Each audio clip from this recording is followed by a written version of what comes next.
उन्होंने, मैं विश्वास से कह सकता हूं कि आतंकवाद को जड़ से उखाड़ने में बहुत बड़ा सहायता किया है।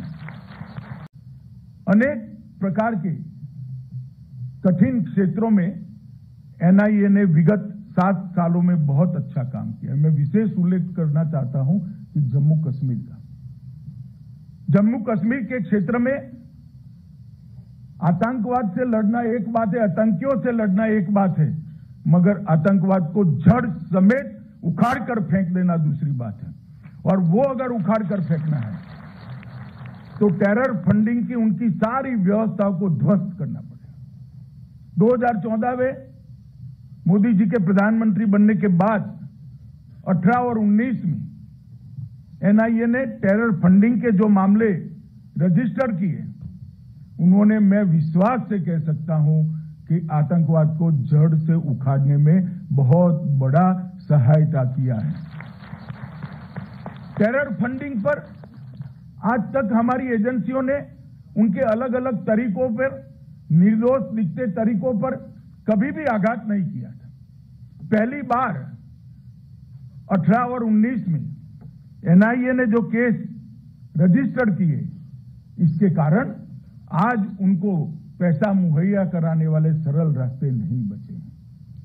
हो सकता है कि किसी भी दुश्मन को समाप्त न कर पाए, मगर उसके रास्ते में दखल तो दे ही सकते हैं, उनका रास्ता दुष्कर तो बना ही सकते हैं।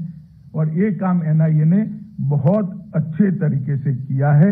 और जम्मू कश्मीर में ओवरग्राउंड वर्कर जो होते थे, उसके अभी 2021-22 में ढेर सारे केस एनआईए ने रजिस्टर किए हैं और उनके स्लीपर सेल को ध्वस्त करने में बहुत बड़ी भूमिका हुई है। इससे उनके लॉजिस्टिक्स और हथियारों के सप्लाई दोनों पर एक कठोर आघात हुआ है।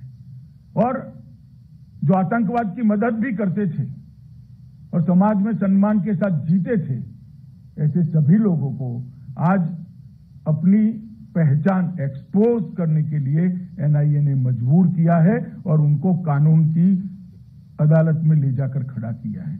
मैं मानता हूं ये बहुत बड़ी बात है। वामपंथी उग्रवाद में भी, बारूद और रसद मुहैया कराने में भी एनआईए ने शुरुआत की है और विशेषकर टेरर फंडिंग के साथ साथ वामपंथी उग्रवादी संगठनों के भी फंडिंग को, इसके मूल तक पहुंचने के कुछ केस एनआईए को दिए गए। मुझे आशा है कि जम्मू कश्मीर की तरह इसमें भी बड़ी सफलता मिलेगी। मित्रों, मेरा आग्रह है कि देश की पुलिस की इन्वेस्टिगेशन की पद्धति में आमूलचूल परिवर्तन हो। अब इन्वेस्टिगेशन 3rd डिग्री पर निर्भर नहीं होना चाहिए। इन्वेस्टिगेशन तकनीक की डिग्री पर निर्भर होना चाहिए। इन्वेस्टिगेशन डेटा की डिग्री पर निर्भर होना चाहिए और इन्वेस्टिगेशन इंफॉर्मेशन की डिग्री पर निर्भर होना चाहिए। 3rd डिग्री का अब जमाना नहीं है, करना भी ठीक नहीं है। मगर ये परिवर्तन लाना है तो डेटाबेस बनाने पड़ेंगे और डिजिटल फोरेंसिक के साथ भी दक्षता हासिल करनी पड़ेगी। एनआईए को एक हमारी मीटिंग हुई थी, उसमें मादक पदार्थ, हवाला ट्रांजैक्शन, हथियारों की तस्करी, जाली मुद्राएं, बम धमाके, टेरर फंडिंग और टेररिज्म, इतने 7 क्षेत्रों में एक राष्ट्रीय डेटाबेस बनाने का काम दिया गया है। इसकी शुरुआत भी बहुत अच्छे तरीके से हो गई है। अगर ये राष्ट्रीय डेटाबेस बनता है और देश भर की इस सारे 7 स्तंभों में इन्वेस्टिगेशन करने वाली एजेंसियों के साथ वो राष्ट्रीय डेटाबेस को अगर हम साझा करते हैं और उनके बाद पास में ही भी उनके राज्यों की सारी इंफॉर्मेशन को अपने डेटाबेस में ऐड करते हैं, तो मुझे लगता है कि क्षेत्र के अंदर न केवल राष्ट्रीय एजेंसियां, देश भर की पुलिस की एजेंसियों को भी काफी मदद मिलेगी। और ये एनआईए ने शुरुआत की है, मगर बहुत अच्छे तरीके से इसको डेवलप भी करना चाहिए। ये भारत सरकार की एनआईए से अपेक्षा